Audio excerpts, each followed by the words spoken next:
Hello, and welcome to another episode of Legacy's Allure, brought to you by MTG Training Grounds, the educational series dedicated to providing you with all the info on popular decks, strategies, insight, and more for the Legacy format. I'm your host, Zachary Cuck. Legacy is a tough format. The card pool alone is daunting, and maneuvering through a single game can be a challenge for new players and seasoned veterans alike. For today's episode, we have a guest who has witnessed thousands of games firsthand. He's a content provider and a video content and coverage associate for StarCityGames.com. But he doesn't just watch games, however. He's also an accomplished spellslinger. He has a multitude of strong Star City Games IQ and Super IQ finishes, battling against many of Star City Games' top players at the Star City Games headquarters in Roanoke, Virginia. He also finished 18th at the 2015 Legacy Championships during Eternal Weekend. Ladies and gentlemen, I am excited to introduce to you today's guest, Nick Miller. Nick, welcome to Legacy's Allure. Thanks for having me. It's nice to be on, and I really enjoy your content. It's pretty great to be on here alongside, people who are masters of the craft. You've had P. Sully on, Joe Lissette, Tom Ross himself. It's pretty cool. Oh, no, I think you have a very unique insight. Nick, so for any of you who don't know, if you haven't seen Nick on Star City Games coverage, I don't know what you've been watching, but Nick is like the coverage guy for all of the big Star City Games events. Nick, you get to watch, sort of like assess and review tons of Magic games, and I know personally that you're a huge Legacy fan. Mm-hmm. So and you play the best deck in the format. So I'd like to spend this episode talking about what I'll call, or what I'll term, the pitfalls, or rather the common misplays and mistakes of Legacy. Now these can range from like straight up punts, like obvious misplays, to the subtle, tiny little interactions that only occur because of the age and the diversity of the Legacy card pool. And having witnessed so many of these firsthand, even from very well-known and respected players, I think your insight into these traps and follies will be helpful in learning like how to avoid them. Sure. So I definitely think I've seen, I don't know how to categorize it, but in the top percentages of matches watched, I'm starting to get up there. In terms of Legacy matches alone, I'm probably very high in that. And you and I both play the Infect deck in Legacy, and I got to think for my time on the SCG Tour, I've probably watched more of Tom Ross's matches than anyone. Maybe Hillary, his girlfriend, has seen more, but I've seen most of his big wins. I've been there for most of the tournaments, so I like to think I've witnessed a lot of his matches, and any mediocre successes I've had have probably all come from just being able to watch great players like him and everyone else that plays Legacy on the SCG Tour firsthand. Mm-hmm. No, I agree.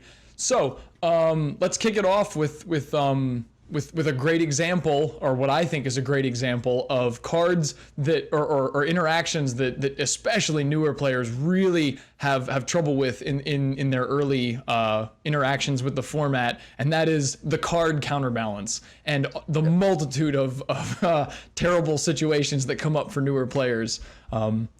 Yeah, why don't you take it away? First of all, tell us, how does Counterbalance work for anybody who might not know, and then what are some of the most common mistakes you see players make? Right, so Counterbalance on its lonesome is not that big of a card. When it's on the board, it does almost nothing except for the fact when you play a spell, they get to reveal the top card of their library. If it's the same converted mana cost, it counters the spell you're playing. The problem is that card isn't just played willy-nilly in a bunch of random decks. It's played in a deck with Sensei's Divining Top, which allows you to manipulate the top of your deck so that you can counter most of the relevant spells in the Legacy format, being 1, 2, or 3 for the most part, and even 4 sometimes, and the Miracles deck. The problem is the card is very complicated in how it works.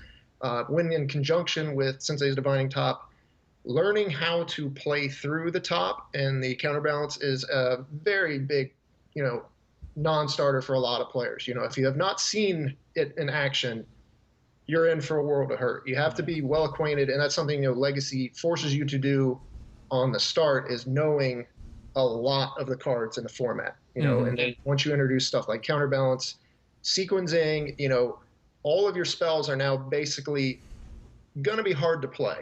And when you play against the countertop deck, you want to try to ensure that one half of the counterbalance or the Sensei's Divining Top Lock is not on the board, because if that is on the board, you're going to be having a hard time casting any spells. With counterbalance, there's a couple of things, you just have to be kind of weary of. One of the common answers to counterbalance is Croson Grip. And, it reads split second, so everyone thinks, well, it can't be countered because of that. But veteran Legacy, Miracles pilots know if they're fearing a Croson Grip, they'll often leave, a Monastery Mentor these days, or back in the day, entreat the Angels on top so that they can get you when you think you're getting them. Yeah, so the way that works, or what Nick's alluding to, is the fact that split second isn't uncounterable. They're almost always synonymous, but in this specific case, they are not, and that is the pitfall here, is that if Counterbalance reveals a 3 CMC spell, triggers can be put on the stack on top of a split second spell, even though you can't cast spells on top of or on the stack when there's a split second spell. So in the case of Counterbalance, it will still trigger, you will still reveal a card, and if that card costs 3 mana, the same as Croson Grip, it will counter it, even though your Miracles opponent had no chance to respond to the K-Grip. So. Right. I believe Counterbalance can interact with two things, or, Morph and Split Second, you both, I'm mixing my words here, but Morph is another thing that can interact with Split Second, sort of like Counterbalance can, in terms of, you don't really see it a lot in Legacy, but back in the day when those cards were in Standard, Morph was a thing you could do to react to Split Second, which was kind of funny. So if, in case there's ever any relevant Morph cards that you have to think about in conjunction with Counterbalance, things, or Split Second, things like that can start happening. Sure. But, the other kind of thing, it's tough to talk about Counterbalance without talking about Sensei's Divining Top at the same time, because they're so, synonymous. But one thing to know is how Wear Tear works with Counterbalance. Mm-hmm. I'm sure you've been there before, but, Wear and Tear has a 1 and a 2. So you get to counter basically everything out of most people's decks with that card if it's on top of your library. Yeah, so the interaction he's referring to is that the converted mana cost of Wear Tear is both 1 and 2 simultaneously. So if you are trying to maneuver around a Counterbalance and you cast a 2-mana bait spell to see what's on top of your opponent's library and they reveal Wear Tear, you now know that all of your 1 converted mana cost spells are turned off as well. Now, what's important to note, and sometimes, again, with like a newer player or someone who's less familiar with how Counterbalance works, is the converted mana cost is 1 and 2. It is not 3. Mm-hmm. So Wear Tear will not counter a 3, but a common pitfall, especially for someone who's not familiar with Counterbalance, would be to think, oh, well, I can't cast anything now because all of my spells cost 1, 2, and 3, and he has all of those on top of his library. Yeah. But in fact, that's not true. That you may actually find that your True Name Nemesis will resolve, even if it won't survive, but it will resolve. So, yeah, as odd as it is, Wear Tear can counter 1s and 2s, but if you reveal it to Bob, it deals you 3. So yeah, all the super weird things going on there, that comes into play. But more in the lines of talking about trying to play through Counterbalance, I think is just kind of, getting the game into a position where when that card comes down, you don't have to play certain mana costs anymore. Get your 1s out ahead of time, or get your 2s, or get your relevant spells out of there.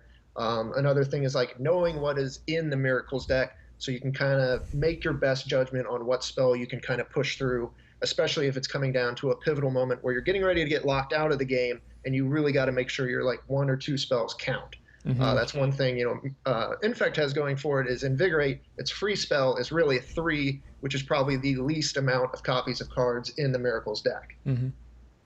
Yeah, so that's actually again with common mistakes I've seen with Counterbalance. Now this actually comes up more, I think, in burn decks, because they're pretty heavily stocked on 1-mana spells, but they have a number of 2s and 3s as well. So what a less experienced burn player might do is draw a card, say, well, this card costs 2 mana, this Price of Progress or whatever. I will cast this now, or this Eidolon of the Great Revel. And the Miracles player spins his top, finds his 2, and then reveals it. And you think, well, darn, that was unfortunate. Next turn, you draw a 3, and you think, oh, well, I'll cast this Rift Bolt. And then they spin their top round, and then they reveal and treat the Angels, and your Rift Bolt is countered as well. And you think, well, darn, they just have everything.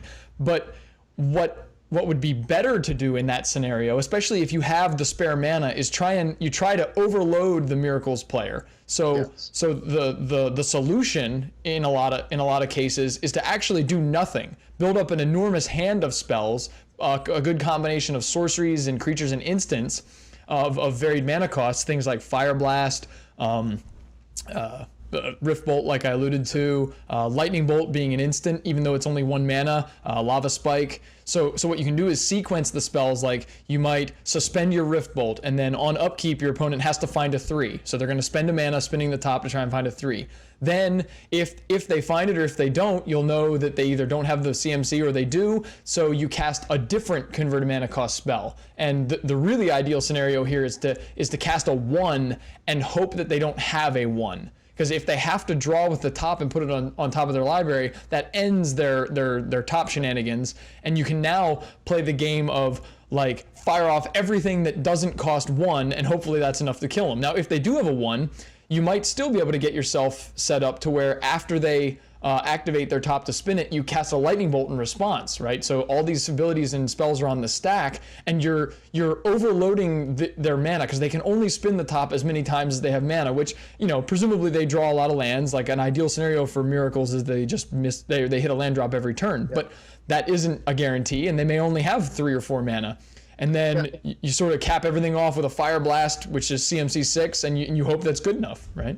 Yeah, I think like what the one thing you're getting at here, and one thing that's very important when playing against Countertop, is, you know, finding the spot where you can choke them on mana. Because that's why cards like Winter Orb are so good against Miracles, is you limit the amount of times they can activate top and then try to counter your spells. So like you said, a lot of times you see a player who's getting ready to make this fight, you sit back for 3 or 4 turns, you soak up a hand of different converted mana costs. Maybe you wait for your opponent to play a Jace or play, you know, a spell that, you know, is going to put them back on mana so that their amount of activations is limited. Because the key is trying to trap them in their mana, and then when they try to bring top onto the top of their deck. Because that is another scenario where you can try to chain off some spells. Another thing is, you know, trying to get them, and this is something I try to look for when I play, because usually with Infect versus Miracles, you get in for a lot of Infect early, and then you try to have to punch through the last couple of points. When they get Countertop going, you then try to trap them in a scenario where maybe they go to fetch at end of turn or something. That's when you try to maybe do a flurry of spells. And the whole end game is basically maybe you waste 2 or 3 spells, but you're trying to get them to get top back on top of their deck before the fetch resolves, then they lose their top, and then you have a turn or 2 reprieve to try to push through what you need to push through. So a lot of it is choking them on mana and hoping that you can try to trip them into getting rid of the top when they don't really want to, or making them think a spell that you think is important really isn't that important. Yep. And that's definitely a number of games that I feel I won by the skin of my teeth, was ones where, like, just like you said, you choke them on mana, or you let them choke themselves on mana, and then overload their ability to respond or to play on that one turn. And that's actually probably one of Infect specifically, is one of his strongest assets or capabilities, is that it has so many spells it can cast all in one turn of varied mana costs that it can sort of get around. Free. Yeah, like the reason you can cast so many is because it only costs like 3 mana total to do it. Yeah, it's definitely something important to know, and just being able to kind of sequence those is I think the end all key. It's also a thing like Flusterstorm is very important in fighting Countertop as well. And one thing, you know, if I think back about a lot of matches I've seen Tom win specifically, is when you just kind of give him time to set up a hand. Mm-hmm. Any time where you like get in a situation where you're just staring at each other, you know, it looks like it's going to be good for the control player, whether it's, you know, modern, you know, Jeskai control or legacy Miracles. When you sit there and build a hand, you know, Tom is going to be able to play way more spells in one turn than you probably are going to be, just due to how free they are in nature. Mm-hmm. Awesome. So, I think we've beaten the counterbalance horse. Let's move on. Very important. Like, you know, Miracles is a massive percentage of the field. If you're going to play Legacy, you know, for real, you have to know how to play against that deck. Yes, I completely agree. And I know there's a lot of people who who feel like the deck is too strong. And I mean, we're not here to debate the merits of whether Miracles is too good and needs bans or not, but the fact remains that you will, at least for the foreseeable future, you will have to play against it. And if you don't know how, you're going to lose to it more than you should, like hands down. So. So let's step into the next one. The next example I've got here is just I generically labeled this Fetchland usage. Now, sure. Fetchlands and the interaction between Fetchlands and dual lands is a well-known sort of pillar of the Legacy metagame, in that you can basically have perfect mana all the time, or virtually all the time, because of it. But there are a lot of mistakes you can make with Fetchland specifically, and some of these mistakes are very exclusive to Legacy, because obviously the Fetchlands exist in Modern, but not in the same capacity. So one of the ones I hear the most often, and I really despise, is the concept of deck thinning. Fetching when you don't need to is in Legacy. Now, in Modern, it makes more sense because you want your lands, because of the shock lands, you want them to be untapped and available. But in Legacy, that doesn't exist, right? Yeah, point A number one is the difference between Modern and Legacy. You need to fetch at your instep in Modern so that you're not taking a ton of damage. In Legacy, that's not a fact. Right. And in fact, it's arguable that there is almost no scenario where it's correct to fetch on the end step, because you can always do it on your upkeep after your mana is available. So yeah, I would basically say at that point you'd never want to fetch unless you have to play a spell that requires you fetching. In which case, you probably could have fetched differently, or maybe you're playing around Wasteland or something. But yeah, you're getting into some pretty bizarre scenarios when that's the case. But on the whole, the concept of thinning your deck by fetching is a fallacy. It's just wrong. I think it's minuscule. Yeah. And the percentages you gain by doing that are most likely mitigated by the life loss from fetching and the loss of value for using that fetch land later with a brainstorm or maybe a top, or any amount of cantrips. Yeah, that's the big one that I wanted to hit on, is with brainstorm or cantrips. Fetchlands are so useful that I think it is almost always, if you're playing a deck that has Brainstorm or Ponder or any sort of like the utility cantrips that are purely to sculpt hands, I think it is like you could make an argument that it is almost never correct to fetch if you don't need the mana. Like just I would basically say that is almost 100% true. Like, there are only scenarios where it's like last turn of the game, you have to draw this blank or this one out. Those are the only times where like, okay, maybe I should fetch. But even still, if you're a brainstorm deck and you have enough mana, the outs that you can use in conjunction with fetch lands and maybe drawing to redraws or different cantrips, you should still probably just not crack the fetch. Yep. So. And actually, the flip side of that coin is not only is there the advantage of potentially drawing brainstorms, but fetching when you don't need to can give your opponent advantages. Like, and there are very real advantages, like to your opponent, like when your opponent fetches and they didn't need to, that you can capitalize on that. Not the least of which is Stifle. Like, you could literally just Stone Rain them, and that, I mean, that's the common one. What's that? Stifle and Wasteland both, exist in the format and can punish fetching at the wrong time, and that's just creates, that dichotomy creates a sub game in Legacy amongst many matchups where knowing when to fetch, knowing when not to fetch, and knowing which lands to fetch are all kind of there. Yeah, but so the other instance, and this one is a little more corner case, but comes up plenty, and you actually already sort of alluded to it, is fetching if you don't need to, when you have something like a Sensei's Divining Top on the table, can be catastrophic, because normally a card like Abrupt Decay cannot destroy Sensei's Divining Top, right? You will target it, they'll activate the draw a card ability in response, and it'll be hiding on top of their deck, right?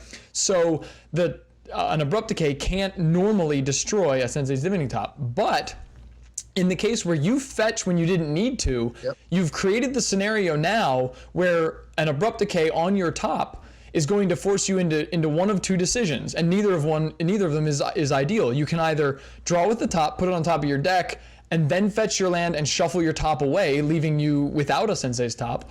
Or you can put the top on top of your deck, draw a card, and then fetch no land. So it turns Abrupt Decay into a Stone Rain, right? Like you choose to not search in order to avoid shuffling your top away. I guess the third option is you just let your top die, but I don't know why that would ever be the solution. But right, and that goes back to me like talking about fighting the countertop is, you know, finding ways you can get them to get rid of their top, and you know, if they're not using their fetches correctly, you get to punish them, you know, via that method. Mm-hmm. And actually, then you can get into some really awful scenarios. Like, say you're playing against Miracles and you have a card like Seal of Primordium or Naturalize or something, you know, some spell, and normally you would have been relatively insulated against it. And now it becomes like a major liability to your entire game plan. So anytime you can get value off of one of your non-split second ways to kill top, even by just getting them to shuffle it back into their deck, is a win. Like whether that card's in their graveyard or in their deck, not having top on the board is the end game of all of your spells that target those cards.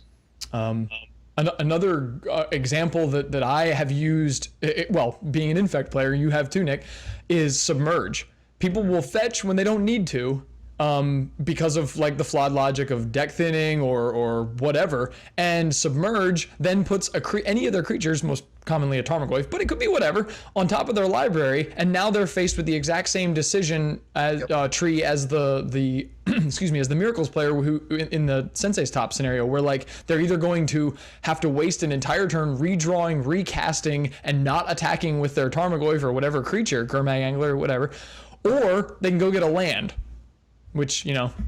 Yeah, there was an example from the Grand Prix in Columbus where I was playing against an Elves player, and he Green Sun Zenith out Malira in Legacy, and I was pretty much cold to that outside of being able to submerge it back into his deck, and just, you know, an errant fetch, and I was able to submerge it, and it was gone, you know, and just like that, you lose the game. And like, you have to realize in Legacy, the slightest of mistakes can cost you the entire game, and they are there, and you're just waiting to make those mistakes. All of us are. Yep. Oh yeah. I mean, more so than any format, probably. Legacy is the format that like you get a huge advantage from picking the right deck, and then you get your second hugest, or I don't know if that's a word. Your next biggest advantage is knowing how to play it well. And knowing how to play it well is not only doing the right things, it's not doing the wrong things. And this is a really good example, in my opinion, is fetching at the wrong time. Now, along this line, you can fetch at the right time, but you can still fetch incorrectly. And the best example I have for this is Temur Delver. I see this way too often, where it'll be turn one, you default fetch for a volcanic island and cast a Ponder. Or cast whatever, and then you're left in the scenario of like, well, now next turn I can do my Brainstorm, fix my hand, and then shuffle it away with a fetch land. But what are you going to fetch for? Because your volcanic island that you just fetched is now tapped. So hopefully you aren't fetching and trying to cast a lightning bolt, because now you have no access to green mana. And that is what they call it, or term, a sequencing error, where you're doing things in the wrong order. You should be fetching your tropical island first, even though in a vacuum it's not the land you want the most. Yeah. But it is the land you should have gotten, which is in some cases very counterintuitive. Playing these 3 and even 4 color decks, the sequence in which you fetch your lands just pretty much makes or breaks the rest of the game. Especially if you're facing down a deck that has Wastelands or Rashadan Ports or anything of that nature. Like, that's one reason why I've stuck with Infect so long, is it's very hard to misfetch.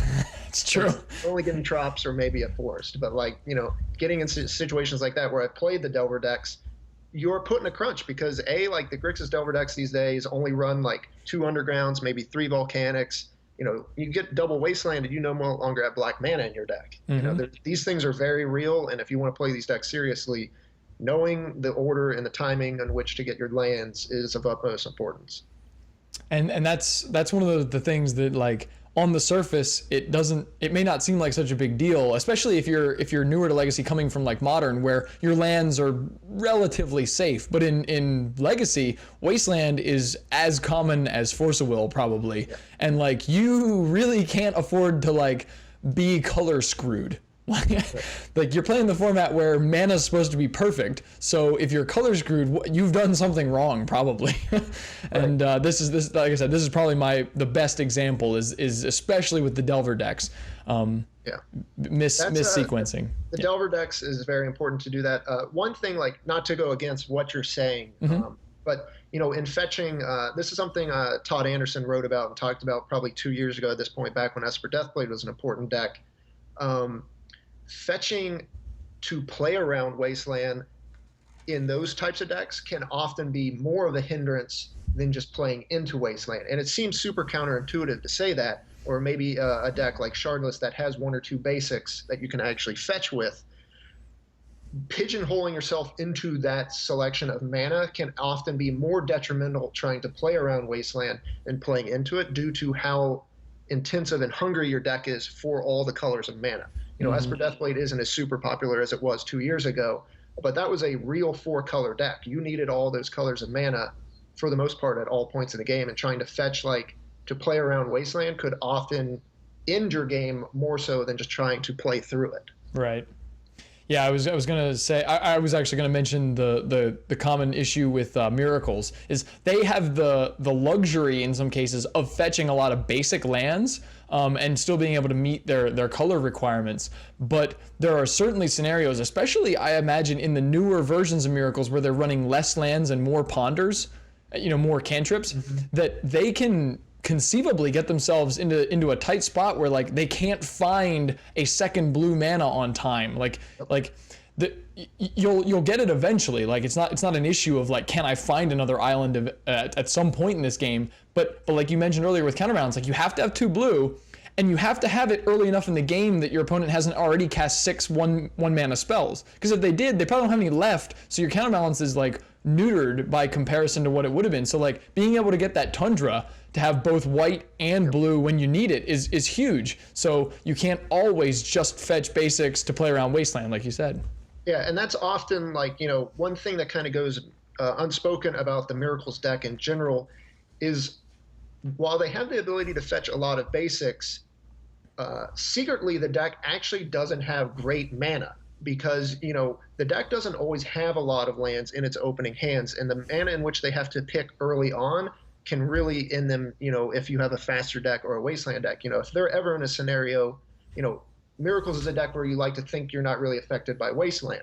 But if you're in one of those hands where you have a volcanic island or one of your Tundras, or you have to fetch a Tundra because you need to have access to white mana for Swords of the Plowshares, and then Counterbalance after that, like, it opens you up to Wasteland and Stifle and things like that a lot of Miracles players think their deck is sort of invulnerable to.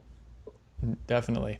And like I said, the newer versions that are cutting down on mana sources probably encounter that even more often. So for any of you aspiring to play Miracles, keep that in mind, that the older versions were a little slower and they didn't have as many cool wheel spinning technologies like Ponder and so on, but they did have less mana trouble. So right, and this doesn't even mention if you go into like Joe Lassette's build, the Legend build, where you have a bunch of Krakuses running around, Caverner Souls, things like that. So one last thing I wanna touch on before moving on is, this is sort of a corner case, but it is one that comes up, I'm sure with more frequency than it should. The scenario is this: you cast a Brainstorm, you put back 2 cards you don't want, right? Because that's why you cast Brainstorm half the time, is to reset your hand. Now, you break a fetch land and your opponent responds with a Vendilion Click. Now, if you weren't ready for that scenario, you're now almost certainly going to be forced into drawing one of the cards you wanted to get rid of, and you'll be losing a card that you wanted. Yes. So now you've had your Brainstorm almost completely undone, and your opponent still gets a 3/1 flyer to go with it. Right. And I don't even know if you can play around this one as much. I guess not fetching is one possibility. Like, give your opponent the illusion that you actually want those cards, and this was more of just like a setup brainstorm. Right. But bait them into the V-click or something. Yeah. Yeah, that is. I mean, that's just another one of those layers that makes Legacy so incredibly deep. And knowing that interaction even exists to think about in the first place is something like that can set a player apart, from the person who's not even thinking of that. And like, you talk about fetches and how weird they can interact. Vendilion Click is equally as weird in a lot of scenarios, especially, if you talk to Joe about, when to Vendilion Click against a Stoneforge Mystic deck. You can often snag the equipment out of their hand in response if they don't do it at the right time. And just, once you introduce cards like Vendilion Click, all the timing and all the wacky stuff can happen. Mm-hmm. All right. So, Nick, I'm sure you have a few examples of interactions or misplays you've seen. So I don't want to hog the spotlight here. Why don't you tell us a few or something that's particularly noteworthy to you? Like the one thing I would tell, and I would hope that, every new Legacy player, especially people that pick up blue decks to do, don't pick up your blue card or your blue land to days without floating mana. Oh, yes. It happens to everyone once, and then it never happen to you again because you're so embarrassed, or, you weren't ready, or you weren't thinking, or you're so fast to react. Like, one thing to just kind of say in general for Legacy is, like, before you make every play, and I don't want to say this, take all the time in the world, but like, give it an extra second, because there's always one little thing you could miss, or there's always something like that can kind of just doom you in a game. And, I've seen way too many like newer players get in like their first feature match or something, and, days without floating mana, and then their opponent dazes them or something, or you have a Spell Pierce or a Flusterstorm in your hand that you could continue the counter with the blue mana. And so, like, I would hate to see anyone do that, but it pretty much hits everyone once. It's just one of those mistakes you make, and then you pretty much never forget to float mana with days. I'm sure you've seen people do it. I've seen countless people do it. It's painful to see.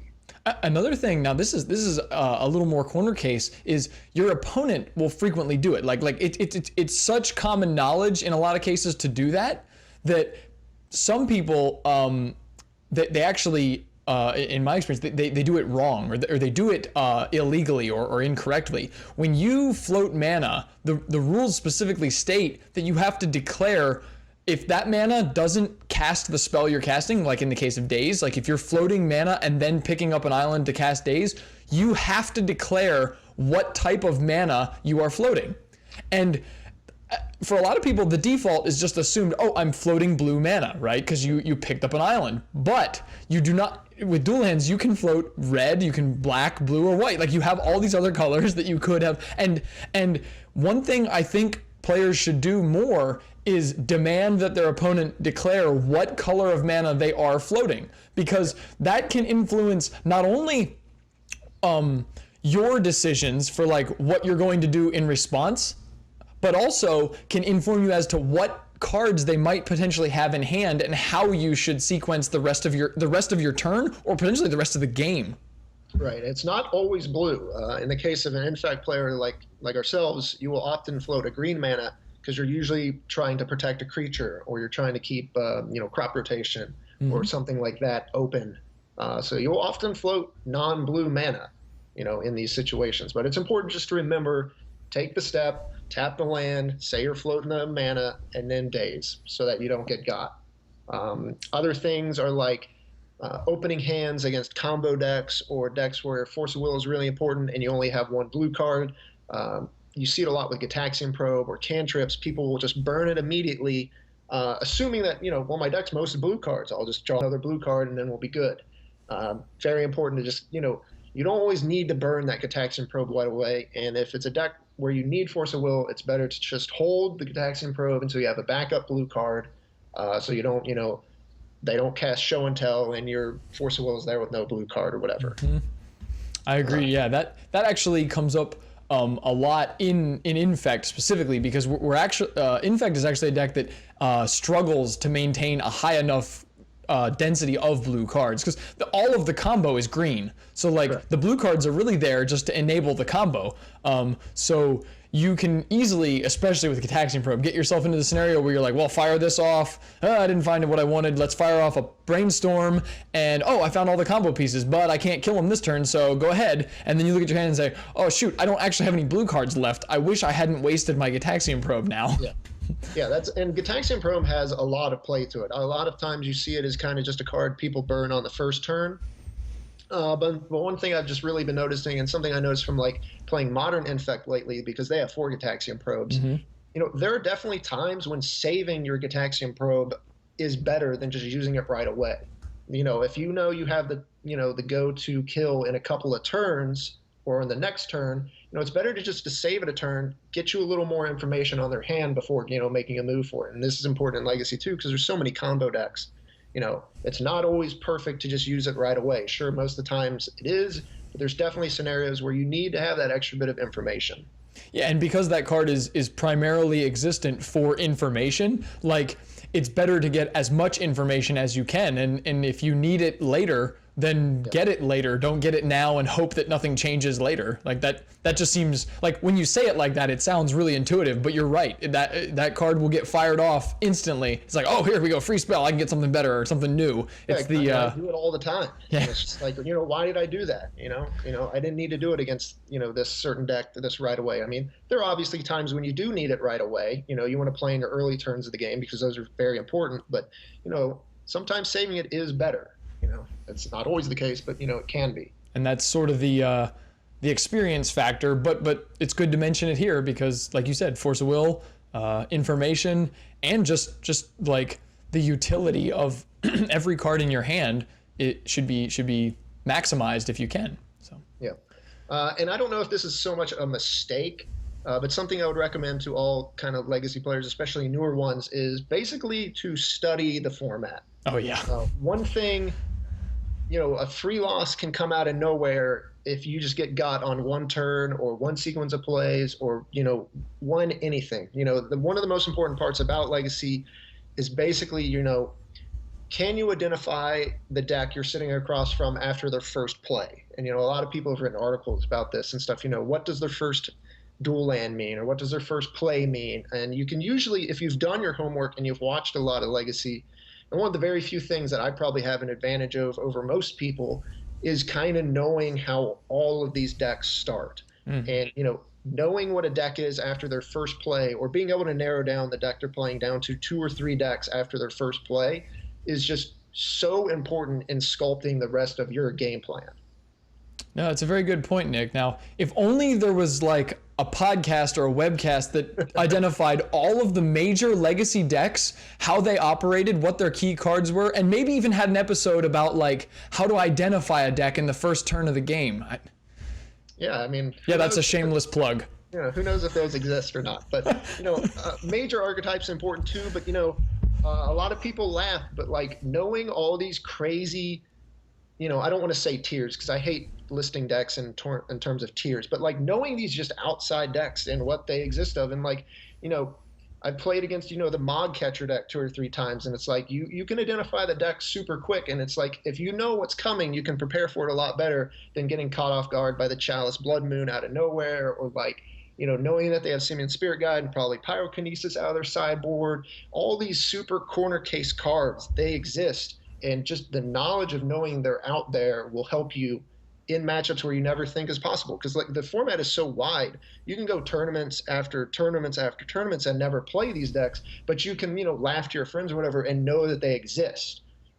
Allure's all fun and games when your friend gets beat by it, but when you're sitting across from the table, like knowing what actually matters in that deck is super important, because you make one mistake, just like any game, it'll cost you the game. Knowing all the ins and outs is just one of the most important parts of the format. Yeah, now I did an episode with Jarvis Yu, and that's actually one of the points he made, is that you can playtest all you want against your friends and all of their decks, but actually one of the most important things you can do, especially if you're constrained on time, is do research. Learn how the decks work, who plays what, how those decks work, and like you don't actually have to play a single game, and you can have a huge understanding of like what Legacy is and what you might run into and how to respond to it before you ever get into a game. Now that doesn't preclude you from practicing, because running through the motions is important, but knowledge is power, especially in a format like Legacy. Yeah, it's so important. Like, you've seen Dredge on camera here and there. You hear of Dredge winning, but like, and when you think about it, all you think about of Dredge when you're building your deck is your sideboard. It's like, well, what cards do I have against Dredge or whatever? That's all fun in games, but game one, you don't have access to the sideboard. Game two, you do, but you still need to know all the crazy interactions their deck's doing. Like, knowing you're up against Dredge is one thing, but knowing like I can't bank on these cards because they could dredge into a Cabal Therapy, they could dredge into this and that, like knowing all the crazy interactions in these decks that you won't really realize until you're sitting across from them and it's too late. Mm-hmm. Like, and these decks are everywhere, and these decks are real. Even something as simple as Belcher, where it's like, oh, I got my 4 Force of Wills, I know what I'm doing against Belcher. It's like, well, you have to know what their key spells are. Have to know, how they're sequencing and all these little things, like where your soft permission lines up right. All these decks, Tin Fins, all these crazy decks exist, and you need to be able to make the right decision very quickly with very little information. Now, along the same line as what you just were talking about, there's not only knowing how a deck functions and how like how it lines up against you, or more importantly how you line up against it. Another thing I think, and this is a pretty common mistake, especially if you're not playing a deck that you're really familiar with, is misevaluating your role in the matchup. A great example here is when two aggro decks or two mid-range decks meet. You have to decide, like as Michael Flores so famously put it, who is the beatdown here? Who is the control deck? And I'll give you a great example. When Death and Taxes pairs up against Shardless, who's the control deck in that matchup? Yeah, a lot of people would think, well, the blue deck with a bunch of removal spells is probably the control deck. Seeing it from both sides, I would probably argue that D&T is the control deck, and oftentimes Death and Taxes is probably the control deck in most of its scenarios. Yep. Don't let all the planes and little creatures, steer you away. Like, that deck is a control deck, more so even probably like considered a prison deck with all the mana denial and the ports and the Thalias and all that kind of stuff. But knowing who is the beatdown is definitely important, and this even comes in a case when you look at, Delver versus Delver strategies, oh, yeah. Infect versus Delver strategies, who really is the beatdown, who's the control. Then when you get like the crazy combo decks versus each other, who's the control deck, Show and Tell has more permission, but Storm has more discard. So how do you approach that matchup, and how do you know who's the one who's really trying to be the first person to go off? And actually, I would argue that in some cases it can fluctuate, it can change. Like, you are the beatdown in like 70% of your games when you're Infect versus paired against Delver, but you're gonna have these opening hands where like you have the White Splash and you've got 2 Swords to Plowshares and there's a Pendlehaven floating around in your opening hand, and you think, well, I'm not gonna kill him fast, but I've got all the removal. So like now I'm the control deck. So like in that 30% of games, suddenly you have to shift gears and say, all right, I'm gonna control, I'm gonna play for the long game because I've got the stuff that does that, and hopefully they don't. Yeah, that's a great example. I think back to the first Players Championship on day one, I believe. It was, this was an off-camera match or whatever, but it was Tom Ross versus Steve Mann in a Rug Delver versus Infect match. And Tom, they know each other's list going into the event. Tom game one keeps a triple Force of Will, like 2 blue card, real slow hand. But the first 3 turns of the game were him Force of Willing Delvers of Secrets. And it's just like Steve Mann had no threat, but, once he had no threat and he was out of gas, Tom was in control of that game. He played the control variant in a field or a matchup where you wouldn't really consider that to be what you should do. But knowing just the little axes that these matches can kind of turn on is very important. Another, this is a funny example that I learned talking to Joe Lissette one time. Now Joe plays a much more creature-heavy variant of Miracles, but he was describing how you know, in 95% of your games, Miracles is a control deck. But there are 5% of games, most notably when you're playing against a deck like the Tron style, the name evades me right now. Yeah, Cloud Post, the 12 post decks. You have to become the aggro deck, which is like really bizarre. But yeah, he was saying like the correct play almost always is jam your Snapcaster on 2, jam your Vendilion Click on 3, and jam Venser on 4. Like as soon as you have mana, cast your creatures because you have to beat them down, even though you're terrible at doing it. Because if you don't, you like the longer the game goes, the more likely you are to lose. Which is like really bizarre to think of, but yeah, that's I can see a newer Miracles player completely misevaluating that and saying, well, I'm always the control deck. That's why I have Counterbalance and Force of Will. Right, and that's same thing versus like Esper Deathblade versus lands or whatever. Esper Deathblade is going to get ground down by the lands deck. You've got to get your Stoneforge Mystics and your Deathrite Shamans and your V-Clicks or your True Name Nemesis or whatever, and you got to get them in there quick because you're going to get ground out of the game faster than you think. And being able to immediately assess, and that again goes back to format knowledge, which deck you have to be in those scenarios. And of course, a lot of decks in Legacy kind of give you that ability. A lot of the Delver decks, Infect, a lot of these these decks can kind of fluctuate with the matchup, and that's one thing, Infect versus Burn, who's the beatdown in that deck? It looks like two decks that just want to do, the same thing, but like, oftentimes, depending on the texture of your hand, you're the control deck. Other times you're the beatdown deck, like knowing which spells matter and knowing what cards you have that are relevant to the cards they have can definitely sway what's going on there. Yeah, that's a topic I didn't dig into much when Patrick Sullivan was on discussing Legacy Burn with us, but there are certainly going to be some scenarios where even a deck like Burn, which is so incredibly linear, has to play control. Yeah. Like you have no choice. Like you have got to probably expend removal spell or burn spells as removal spells. I can't think of a great example, but there's got to. Death and Taxes is probably a good example. Where you have to be able to keep Mother Runes off the board or Thalia off the board. And Stoneforge Mystic. A lot of their control matchups for Burn, I would say, come down to Grim Lavamancer. Sure. And it's a creature versus creature matchup because when I think the Infect, Burn matchup, the card you don't want to see out of them as an Infect player is the Grim Lavamancer because it just eats all your cards and allows them to kind of use their burn spells how they want to. But, anytime they have to use 2 burn spells on one of your creatures, they're not going to have a good time. And, you're often always going to, you're both kind of wanting to do the same thing, but the Infect deck is slightly faster because you're going to 10, they're going to 20, all that jazz. But, knowing where these matchups hinge is of utmost importance. So, let's shift off of that topic, but we'll keep on it a little bit here. So when you have to be a control deck, cards or a tempo deck, cards like Force of Will and Daze, these are sometimes or very often pivotal to your new strategy. But your strategy isn't just to use those cards whenever it's convenient. Especially in the case of Force of Will, being that it is inherently card disadvantage. Right. One of the mistakes I see a lot is Force of Willing or Dazing the wrong card.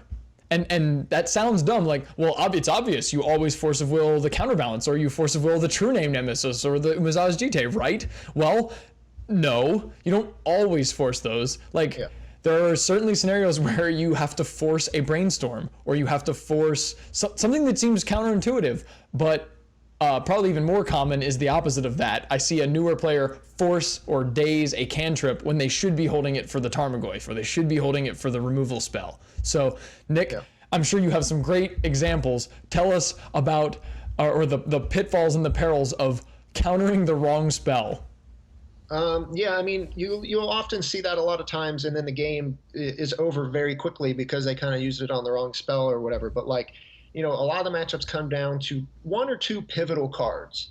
Tarmogoyf is often one of those great examples, especially, I'm sorry to keep going back to Infect, but I know you and I both know the matchups pretty well, but like, in a Shardless or a Bug Delver, matchup, Tarmogoyf is the real killer in that matchup because it clocks you so quickly, their threat card, whether it be Delver or mostly Tarmogoyf, is the card that really matters. Mm-hmm. But going from these tempo decks where you're using Force of Will or Spell Pierce to protect your threats, you have to know what the cards matter in their deck and to use those correctly. I've been running my head against a wall against my buddy who plays 10 fins locally, and like that deck is way faster than Infect is. So you have to kind of become the control deck, unfortunately, and that requires a lot of, trying to figure out what spell you really counter out of that deck. And that can often change based off of, them getting to use Duress or Cabal Therapy, and like knowing like, well, is the Entomb the card I have to fight over, or do I need to have to fight over the Goryo's Vengeance or the, Shallow Burial, or, that kind of stuff. Knowing what card to, it's tough to like really pinpoint, and I would never want to like call anyone out who's made the mistake of countering the wrong thing on camera or whatever, but like that exists. But more importantly, knowing the cards to counter, I think does bear some recognition. And I remember back to Grand Prix New Jersey, like the massive one, the 4,000 some person tournament that BBD won. Mm-hmm. He was playing his Just Sky Treasure Cruise deck. Yeah, the Just Sky, Stoneforge Mystic deck. Yep. Against Royce Walter, a really good Storm player in the semifinals. And unfortunately, most of this match was on backup because we were watching Tom versus Schoenegger, the Miracles guy from overseas. But it came down, and BBD had Meddling Mage in play as a clock, and then had some soft permission and a couple of Force of Wills. And he was able to deduce the game came down to keeping just Royce off of finding the pieces he needed, and using the counter spells on the actual cantrips as counterintuitive as sometimes that seems, was exactly the scenario he needed to do. Keeping him 2 or 3 turns just behind to doing, getting him from finding the things he need was exactly what BBD needed to win. So there are obviously, you don't want to waste it on like a Ponder or whatever in like these show and tell matchups or something where like one card is what really matters. But there are matchups where, if you have the clock, just keeping them from doing anything is important. And, that matchup was super important. And I remember, after the match, BBD even, was talking to me, and he's like, the key to that game was me, force willing that Brainstorm. As horrible as it looked, I could tell by the way he played and, the sequencing he played that Brainstorm was really mattered, and that just kind of comes down to knowing, again, like I said, the cards that matter in the matchups. Right. And I'll give you an example. Now, this is much lower stakes match. And to some people, this might seem really intuitive, but at the time, to me, I sweated over this decision. So I'm playing Infect. My opponent was playing Miracles. He mulled to 5 on the draw, which, is a terrible situation for them. Like, nobody wants to be in that. And like, you could say, oh, well, he multiplied. No wonder I won that match. But what it really came down to was he scryed to the bottom, which is an indicator that there's something wrong with the hand, right? Like he's looking for something. Yeah. His turn 1 play was a Sensei's Divining Top off of a basic Plains. So my gut said, well, you always let Sensei's Top resolve because that's not an important card. But in this specific case, I said, he has no more land, or there's something like really, really wrong with this hand. Don't let him have that top. So yeah, I forced it, and that was literally the entire match. Like, the game was basically over on his turn 1 when I forced that top. And like I said, normally you would never ever do that because the card disadvantage just like isn't worth it against a deck like Miracles. But in this specific case, that was 100% correct. And there you have it. Like, that was all it took. But again, like, knowing when to force a will and not force willing the wrong things is a huge part of Legacy. Another good example that I've seen of, and this is the Miracles player force willing the wrong thing, is, I'm sorry, not the force. This is playing against Miracles and forcing the wrong thing. Sorry. Your opponent casts a spell like a creature, like a Tarmogoyf, and they already have a Deathrite Shaman on the table. Now, the Miracles player can force of will that Tarmogoyf, but if that's not going to like stop the threat, like the Deathrite Shaman is still pressuring your life total, you don't actually have to counter the Goyf because you're still in the same scenario where like you have to find a Swords of Plowshares or you have to find a Terminus. So like in that case, force willing the creature is probably wrong. Whereas in some cases it might be correct. Like if they have no pressure on the board at all and you're sort of sitting there spinning your top looking for like a way to end the game, you don't want to let them draw a creature or I mean cast it or resolve a creature. You want to like reduce all their pressure to none. But if they already have some pressure and they want to cast more, like countering that isn't going to save you. I mean, maybe it buys you a turn, but in a lot of cases, it probably doesn't even do that. So like, you don't want to burn your only counter spell on something that you're going to have to answer anyway. You need to save it for like their follow-up Jace or their follow, whatever, something that really gets you. Yeah, just being able to know what the key cards and the matchups are, and depending on the texture of your hand and the texture of the board, recognizing what cards are the cards that actually matter. Right. So I mentioned Jace the Mind Sculptor. Now another planeswalker the only other planeswalker that sees a lot of play in Legacy is at least for now. Now that may change in the near future. There have been some really awesome conspiracy spoilers, and there's the new Lily, I think, may have potential. But the old Lily, Liliana of the Veil.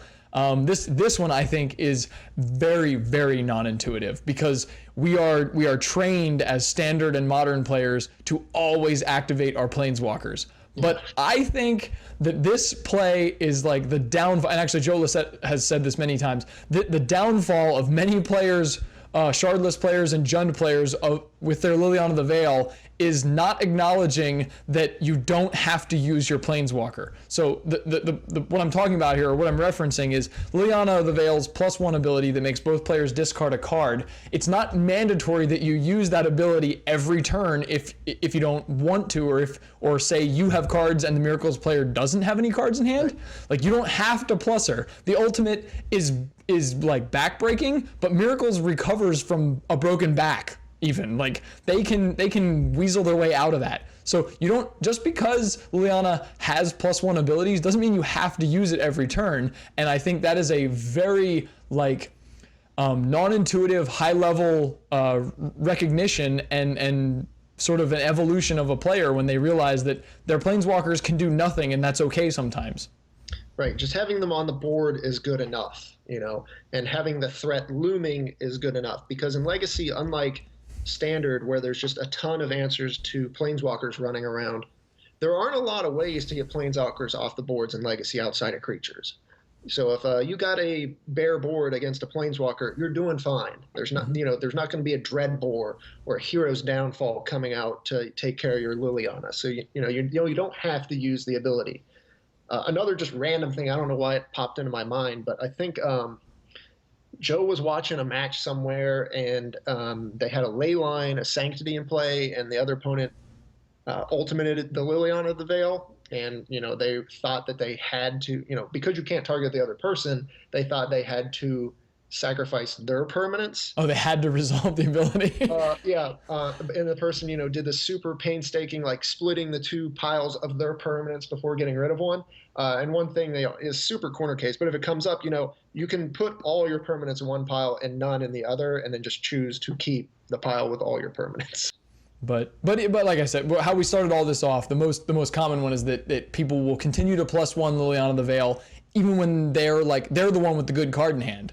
So like, why discard your Abrupt Decay, or why discard your Force of Will or counterspell that you can hardcast when your opponent has no cards in hand? Like, they can't do anything, right? You have a Force of Will, so like, what are you plussing her towards other than the ultimate, which may or may not even win you the game?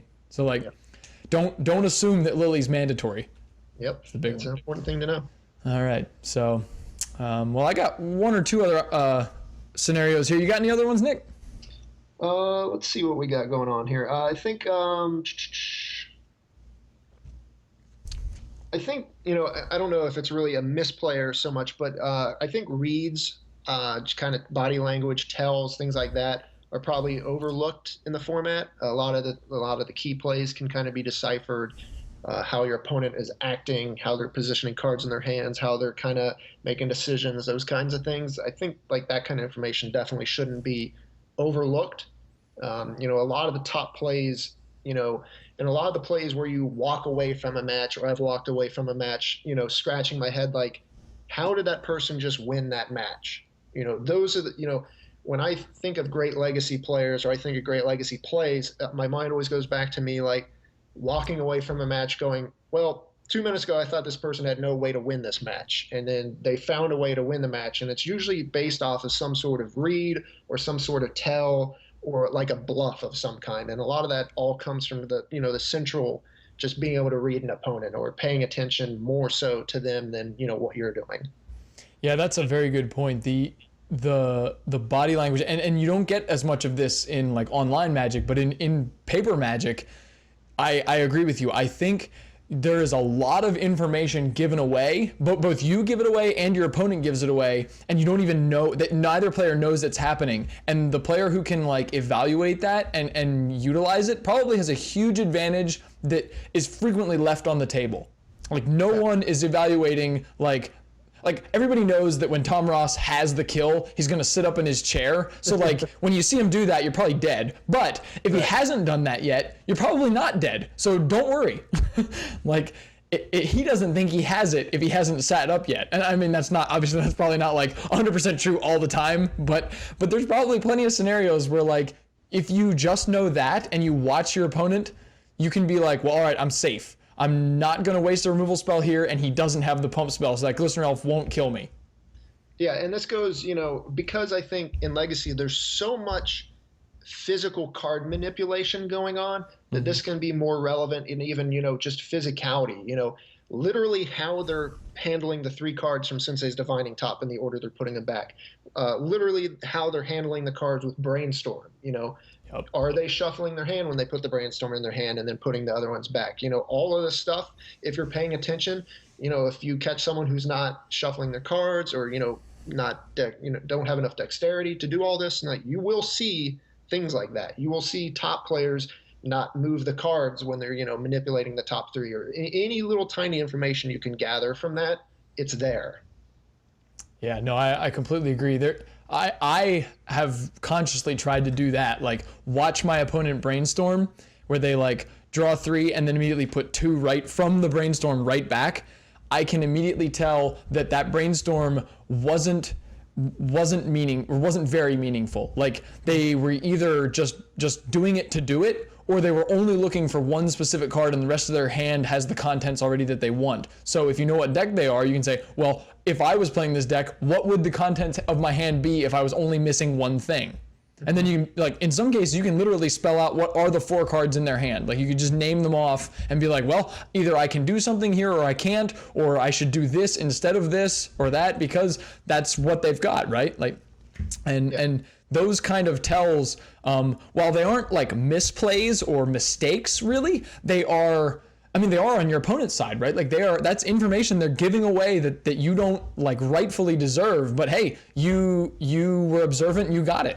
So right. And one thing, I play against a local Death and Taxes player a lot, and he is, I would consider, a very good player. But we were in like a match that mattered. It might have been an IQ or it might have been, something else. I can't remember what it was, but there was a turn where, he had been holding one card. He had Ether Violet 3 for a while. I had to kill, but I knew the only way it didn't get interrupted was, or if it did get interrupted, was a Flicker Wisp off the Ether Vial. And, when I was thinking about it, because I was going to die in 2 turns or like 1 turn or something. Oh, it had been more than 1 turn because otherwise you just go for it. But like 2 or 3 turns, and you're sitting there trying to figure out whether you go for it or not. And, the only thing that kind of clued me down the path of winning the game was, A, knowing that he was very good with the deck and he plays at a brisk pace because he knows what he's doing. When he, attacked and before he passed the turn on his last turn, it was much longer than it should have been. So like you immediately catch on. Well, you don't immediately catch on, but when I'm trying to make the decision on my turn, I'm like, well, this guy knows what he's doing. If he had Flicker Wisp, he knew that he would have Flicker Wisp for this exact scenario and would not have to try to think of a way to like not lose on the next turn. So the only reason he's thinking that long is because he really is trying to find a way to win that he doesn't have. In super, niche scenarios like that or whatever, but like you can pick up the information. Yep. Yeah, because otherwise you'd have no idea whether to go for it there or not. But because he basically told you, I don't have the protection, you're like, well, all right, you're dead. I'm going for it. We're all in here. And I mean, there's something to be said for bluffing and whatever, but I think people give away information far more than they bluff. Yeah. So if you have to flip a or decide whether they're lying or not, or they're bluffing or they actually have it, their actions leading up to that point is probably a really good indicator, and they probably don't have it more often than not because, like I said, people just don't bluff often enough or well enough when it matters. Right, and maybe next time he does make that bluff. But honestly, like, there's so much going on in a game of Legacy that to get to the process where you're looking to bluff is kind of a time investment in itself. And the only way I was able to come to the conclusion where I went for it when I did was because of the entire line, the entire game making sense up to that point. He hadn't paused on anything. He hadn't taken a long time on anything up to that point. And me knowing how well versed he is with the deck, almost hurt him in the long run because of how good he is with it and how fast and how clear he knows the lines, and if you can get anything like that, all those little plays add up in the end. Yeah. So that sounds like a future episode here that I should have at some point: how to bluff, how to read bluffs, and how to not give away your hand. Right. Yeah. So if any of you guys have a good suggestion as for who to have for that episode, let me know in the comments, and I'll see what I can do. Yep. Well, Nick, this has certainly been an enlightening episode. We probably only scratch the surface of what it takes to optimize your play and not make mistakes in a game of Legacy. And I hope the listeners enjoyed it. If you liked this perspective and these kind of episode, then let us know. And as for you, Nick, thank you for taking the time to share your experiences with us from the booth and to dig a little deeper into Magic's greatest format. Not a problem. It was a pleasure to be here. I really enjoy the content you make. I've watched a lot of it, and as a player, I've seen kind of come up on the SCG tour at the Legacy events. It's it's an honor to be here, and I'm glad what you're doing. So no problem, man. I'm honored to be able to do this for everybody. So thank you, Nick, and thank you to all of our listeners and viewers. It has been my pleasure to bring you this episode of Legacy's Allure. If you like what you heard today, please subscribe and feel free to leave us feedback on our YouTube page, or you can message me directly at mtgtraininggrounds@gmail.com. Like us on Facebook at the user MTG Training Grounds, and follow us on Twitter at @MTG_TR Grounds. I'm Zachary Cuck. Thank you for joining.